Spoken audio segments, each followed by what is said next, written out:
मोनिका के ससुर जी काफी पुराने ख्यालों के थे, पर घर पर उनके ससुर जी की ही चलती थी। शादी के बाद देखो राकेश बेटा, साफ साफ बोल रहा हूँ, शादी हो गई है इसका ये मतलब मत समझना कि सारा दिन घूमते रहोगे बीवी के साथ। सुबह देर से फैक्ट्री और आए दिन छुट्टी। अरे कैसी बात कर रहे हैं, कम से कम 1 महीने तो बेचारे को बीवी के साथ घूमने फिरने दे। तुम चुप रहो। ये जो आए दिन तुम ड्राइवर लेकर शॉपिंग में जाती हो, बेटियों के ससुराल में घुसी रहती हो, उनको महंगे महंगे तोहफे देती हो, ये सब कमाई से आता नहीं। बोलो तो घर बैठ जाते हैं, फिर फूंकता चूल्हा। अरे नहीं नहीं, बहुत चूल्हा फूंक लिए है जी, अब नहीं। अब तो जो जिंदगी जी रहे हैं उसी की आदत हो गई है। तो मुंह बंद रखना, समझी? जब हम अपने बेटे से बात कर रहे हैं तो शांत रहो। क्या कह रहे थे राकेश? अब कल रात तुम ससुराल चले गए और यहाँ हम बुढ़े बुढ़िया बिना कुछ खाए सो गए। चिंता थी तुमको? पर रात का खाना तो बना था, रामू भी था, लगा देता खाना, फिर क्यों खाना नहीं खाया आपने? ससुर जी को बेटी की बात बुरी लगती है। वो पास खड़ी बहू को देखते हैं और चुप हो जाते हैं। थोड़ी देर बाद, आज तुम मेरे साथ फैक्ट्री चलोगे, समझे? तैयार हो जाओ। अरे पर पापा, कल का सारा काम हम कर चुके हैं। आज मोनिका को लेकर डॉक्टर के पास जाना है। आप चलिए, हम आते हैं। बहू को डॉक्टर के पास कालू ड्राइवर ले जाएगा। पापा देख, जितना बोल रहे हैं करो। तैयार होकर जल्दी आओ, इंतजार कर रहे हैं हम। बेटा बेचारा क्या करता, पिता के कहने पर तैयार होकर कार में बैठ जाता है। कार के अंदर, ड्राइवर, वो पहाड़ी वाला राम मंदिर है ना, वहाँ ले चलो कार। अरे नहीं नहीं पापा, आगे से गलती नहीं करेंगे, पहाड़ी से ना फेंको हमें प्लीज पापा। अरे चुप लपड़गंजू, फेंकने नहीं समझाने ले जा रहे हैं। क्या है ना, पहाड़ी में तुम्हारे दिमाग का नेटवर्क ठीक से पकड़ेगा। पिता बेटे को लेकर पहाड़ी वाले मंदिर जाते हैं। फिर वहाँ पर, देखो बेटा, मैं जब इस शहर में आया था तो मात्र 2 जोड़ी कपड़े लेकर, लेकिन फिर मैंने ना तुम्हारी माँ की खुशी देखी ना उसका मायका। बस मन लगाकर काम पर लग गया। आप क्या कहना चाहते हैं पापा, थोड़ा खुलकर समझाइए ना। देखो बेटा, हम लोगों ने कितने लोगों को रोजगार दिया है, उनका घर ठीक से चले ये भी तो हम लोगों की जिम्मेदारी है ना? तो फिर तुम क्यों बहू के पीछे अपना समय बर्बाद कर रहे हो? पिताजी बोलते ही जा रहे थे और बेटा उनकी बात समझ रहा था। कई घंटों की बातचीत के बाद, आप सही बोल रहे हैं पिताजी, ये औरतें हमें तभी तक पूछेंगी जब तक हम इन लोगों को सुख सुविधा दे रहे हैं। पिताजी, मैं कसम खाता हूँ, मैं ना मोनिका के घर जाऊंगा, ना ही उसकी कोई भी बात सुनूंगा। पिताजी मन ही मन खुश हो जाते हैं। फिर अगले दिन, सुनो राकेश, वो कल जरा मीना के घर जाना है, ले चलोगे ना?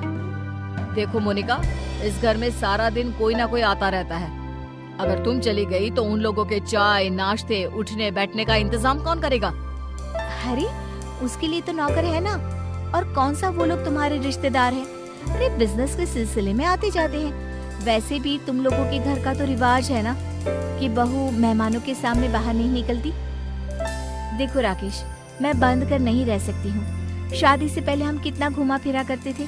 वो पहले की बात थी, अब मेरे पर जिम्मेदारी है, बिजनेस देखना है। सारा दिन तुम्हारे साथ घूमूंगा तो काम पर कब जाऊंगा? राकेश अब मोनिका से बात भी कम करता था। एक सुबह, अरे राकेश तुम कब आए?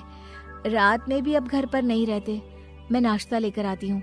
अरे रहने दो, मैंने बाहर पूरी सब्जी खा ली थी, अब नींद आ रही है। 2 घंटे बाद उठा देना, फैक्ट्री जाना है। वो तो ठीक है, लेकिन रात भर काम किया है, ऐसे में सिर्फ 2 घंटे की नींद।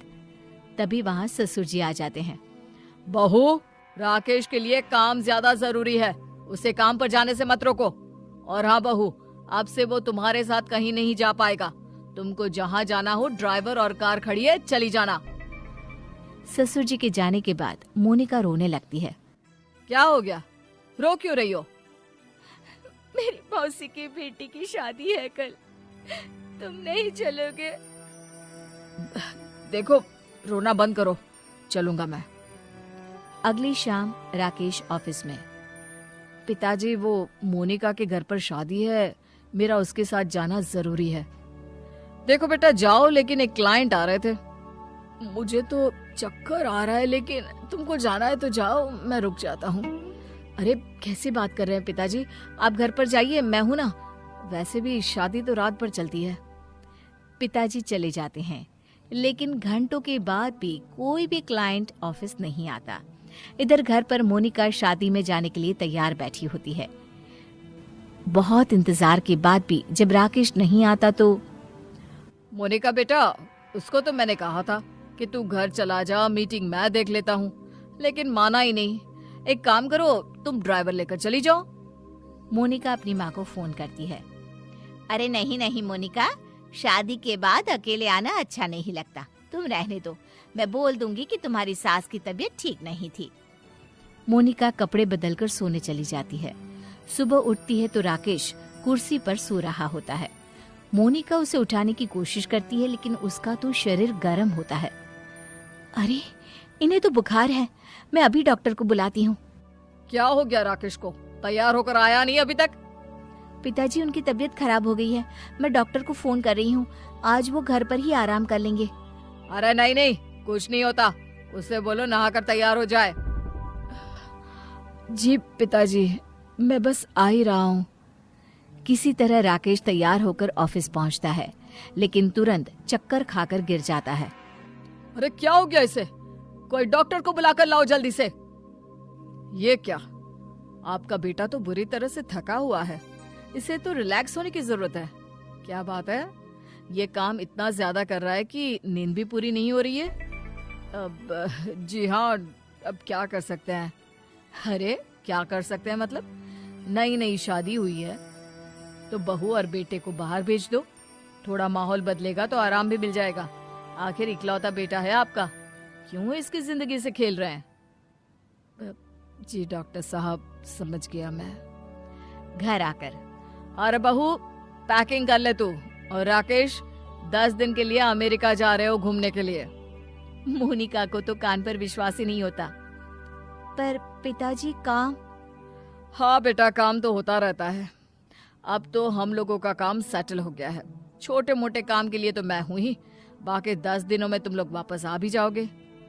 अपना ख्याल रखना, और हो सके तो मुझे माफ कर देना।